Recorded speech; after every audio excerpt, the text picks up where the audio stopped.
Morning broke slowly in Oguta village. The cocks crowed as they always did, their cries pacing through the mist that still hugged the earth. The sun rose lazily, its orange face peeking over the tall palm trees, and thin columns of smoke curled from the kitchens where women prepared yam porridge. Children's laughter rang across the village paths as they chased one another with little sticks and sang folk songs. For a moment, life in Oguta seemed peaceful. But peace did not last. By the time the first group of children ran to play near the river, a scream tore through the calm morning air. It was high-pitched, desperate, so unlike the normal sounds of the village that every woman dropped her pestle, every man paused his step, and every child froze mid-play. Come and see Meshach!" a boy shouted as he ran, his chest heaving, his face pale with something close to terror. Villagers rushed toward the cursed house, the very house they had warned Meshach never to enter. And there, lying on the bare earth just outside the doorway, was Meshach. His lantern lay shattered beside him, its metal frame bent. His body was still, too still, his limbs stiff like carved wood. But his eyes were open, wide, too wide. They stayed straight into the sky as if following something invisible. His lips trembled and moved, whispering in a broken, dried-out voice. "The house does not sleep. The house does not sleep. The house does not sleep." Again and again. His mother fell to her knees, wailing so loudly that even birds scattered from the nearby trees. His father bent to shake him, tears streaking his face, but Meshach did not look at them. His gaze was fixed on a horror only he could see. The elders stood at a distance, afraid to come too close. Pachukwamika, the oldest of them, shook his head slowly, his jaw tight.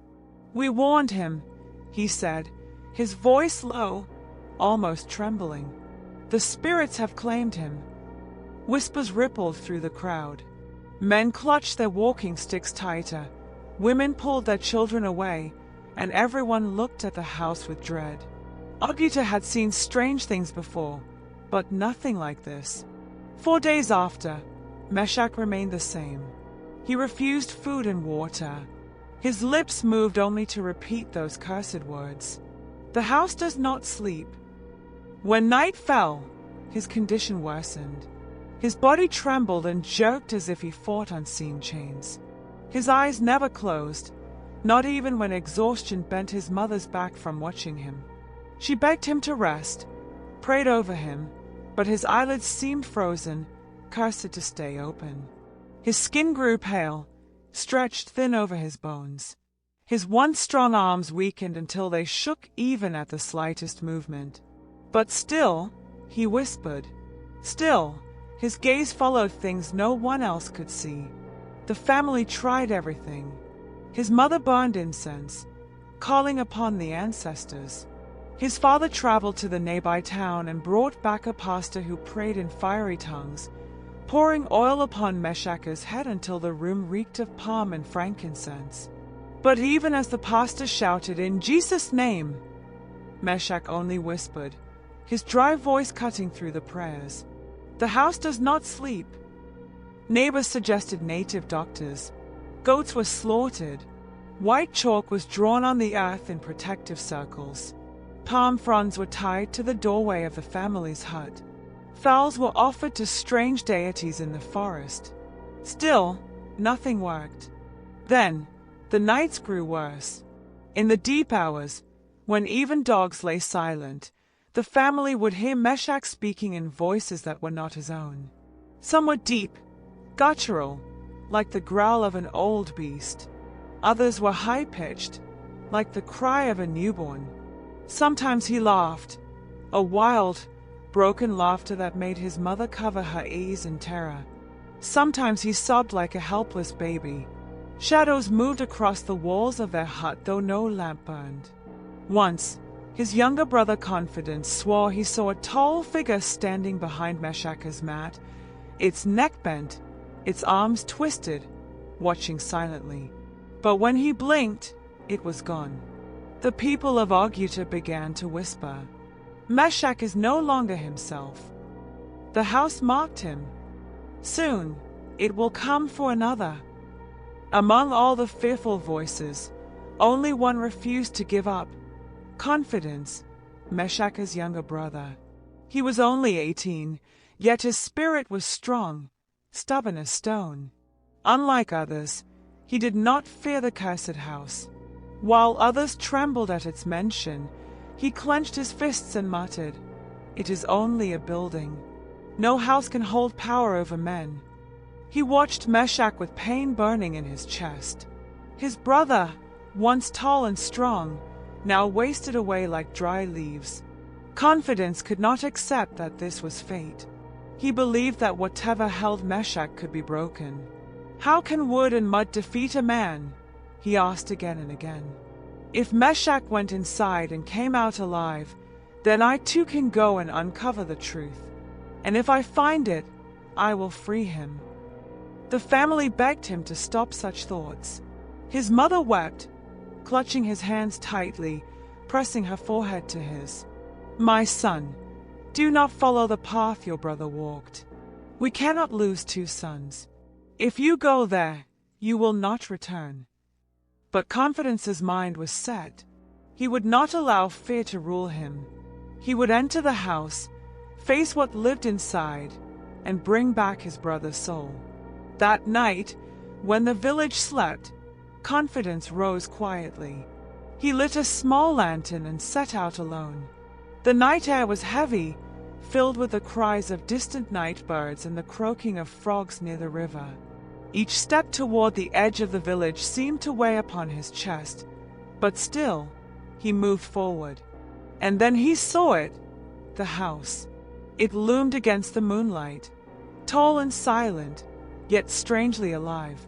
The windows glowed faintly, though no lamp burned inside. They glared at him like eyes watching, waiting. Confidence clenched his jaw. "Whatever you are, tonight I will face you." The door groaned as he pushed it open. The sound echoed into the night, stretching far too long, like the cry of some great beast. Cold air rushed out, biting his skin, and his lantern flickered weakly as if afraid. The room inside was thick with dust and cobwebs. But almost immediately, he heard it, the sound that had driven Meshach mad. A baby crying. The cry drifted from upstairs, thin and pitiful, yet sharp enough to pierce the air. "Show yourself!" Confidence shouted, his voice trembling despite his courage. The crying stopped. Then silence. Heavy, pressing, unnatural. And suddenly, his lantern went out. Darkness swallowed him. Confidence cursed under his breath, fumbling to relight the flame. But before he could, something brushed against his arm. A small, cold hand. He froze, breath caught in his throat. Slowly, his eyes adjusted to the faint glow of moonlight filtering through broken windows. And then he saw them. Bloody handprints, smeared across the wall, small and childlike, fresh and wet as though made moments ago. His heart hammered in his chest. Above him, footsteps echoed, slow, dragging, heavy. Forcing his legs to obey, Confidence climbed the staircase. Each step creaked, groaning under his weight. At the top of the stairs, movement stirred. A small figure stood at the end of the corridor. A child, no more than 5 years old. Pale skin, glowing eyes, cracked lips. In his hand, he held a broken doll. Confidence's breath shook. "Who are you?" he whispered. The boy tilted his head, and in a deep, thunderous voice that no child could own, he replied, "We never sleep." The doll twitched in his hand, its head turning to face Confidence. The doll's head turned with a soft crack, its eyes seeming to glimmer faintly. The child's mouth curved into a strange half-smile that looked more like pain than joy. Confidence's chest rose and fell quickly. His lantern flickered in his trembling hand. Sweat slid down his back, though the air was freezing. The boy tilted his head farther, and then his body twitched, jerking like a puppet on invisible strings. The sound of bones snapping filled the corridor as his arms stretched unnaturally long, his small fingers curling like claws. His pale face shifted, lengthened, and darkened until he was no longer a boy at all. She stood before him, the woman. Her hair was long and wild, hanging across her face. Her neck bent at a broken angle. Her arms hung twisted, her elbows pointing the wrong way. Her fingers crooked like claws. But her eyes, this time her eyes were visible, burning red like fire deep in a cave. She took one step forward. The corridor itself seemed to stretch with her movement, as if the house had become endless. "Do you think you can save him?" her voice hissed, not from her mouth but from the walls, the floor, the ceiling. It was everywhere, vibrating in his bones. "Your brother belongs to us, and now, so do you." Confidence stumbled backward, almost falling down the stairs. But when he turned, the staircase was gone.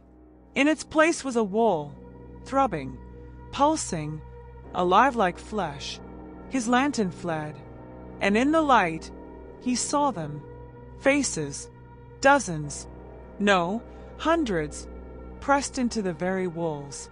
Men, women, children, their eyes hollow, their mouths open in silent screams, their hands stretched out of the mud, clawing desperately toward him. Their nails scratched the air, their voices whispering through the cracks. "Help us! Help us! We cannot sleep!" One face, pale and cracked, pushed forward until its lips brushed his ear. "Join us," it whispered, hot breath crawling down his neck. Confidence screamed and tore himself free, running blindly down the corridor. The walls shifted as he ran. Doors appeared where none had been. Others vanished as soon as he reached them. The floor buckled under his feet, turning soft, then hard, then soft again, like running across the belly of some monstrous creature.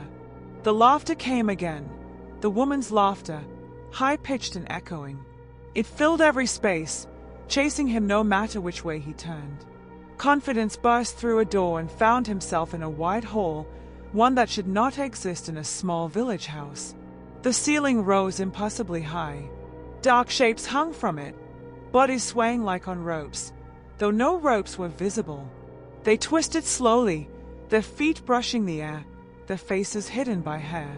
But as his lantern light touched them, every head snapped up at once. Eyes, hundreds of glowing eyes opened, all staring directly at him. The swaying figures began to whisper together, their voices blending into a single phrase. "The house does not sleep. The house does not sleep."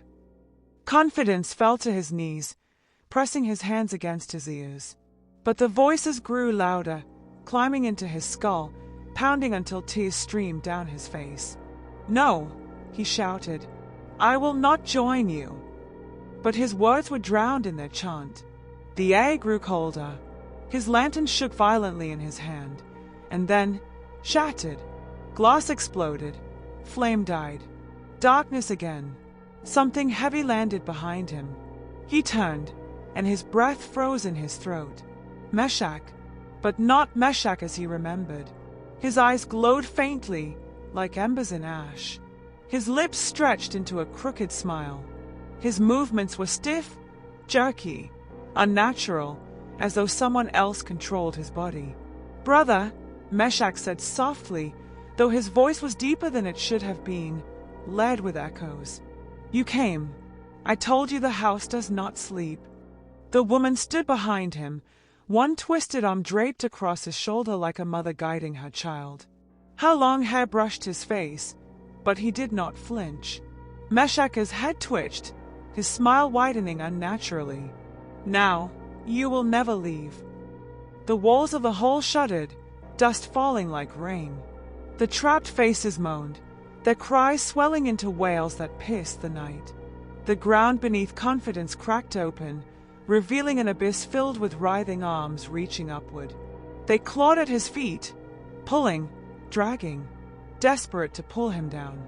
Confidence screamed, kicking, fighting, calling on God, on the ancestors, on anyone who could hear.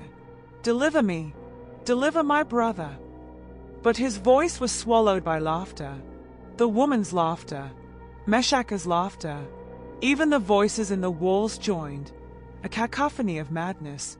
His body jerked as hands closed around him, dragging him into the abyss. His nails tore against the floor, leaving bloody marks. His last sight was of Meshach's glowing eyes and the woman's crooked smile bending closer, whispering into his ear, "We never sleep." Then the darkness swallowed him whole. By morning, Auguta awoke to strange sounds. From the house came the sound of footsteps, 2 sets, light and heavy, quick and slow, running in circles, round and round, never stopping. The villagers gathered at a distance, too afraid to approach. Some swore they saw shadows moving across the windows, 2 shapes, one tall, one shorter, pacing endlessly. Meshach still sat outside the compound, his body stiff, his lips moving. But those who dared to watch closely swore his shadow no longer followed his body. It moved on its own, pacing restlessly across the ground even when he sat still. At night, the voices began. Sometimes it was Meshach's, sometimes Confidence's, sometimes both, laughing, crying, or chanting in unison. "The house does not sleep. The house does not sleep." The villagers stopped passing that path. Mothers told their children never to point at the house. Hunters avoided the bush near it. Traders walked the long way round rather than cross its shadow. Soon, no one mentioned the brothers by name. It was said that to speak of them was to invite them into your dreams. And the house, oh, the house still stood. Its windows glowed faintly at night, though no fire burned within. Its doors creaked open when no one was near. At times, the sound of children crying floated out of its walls. Other times, low laughter drifted into the night air, chilling the bones of anyone who heard. But the worst were the whispers. Those who dared to pass by late at night swore they heard voices carried by the wind. Soft, close, almost at their ears. "Come inside. Come and rest. The house does not sleep." And still today, in Auguta village, the house remains. Silent, waiting, yet never truly still. Its shadows move when no one is there. Its walls breathe when no wind blows. And if you ever find yourself there, if you ever stand before it and listen closely, you will hear them. The 2 brothers, running, pacing, whispering, forever bound to the house that never sleeps.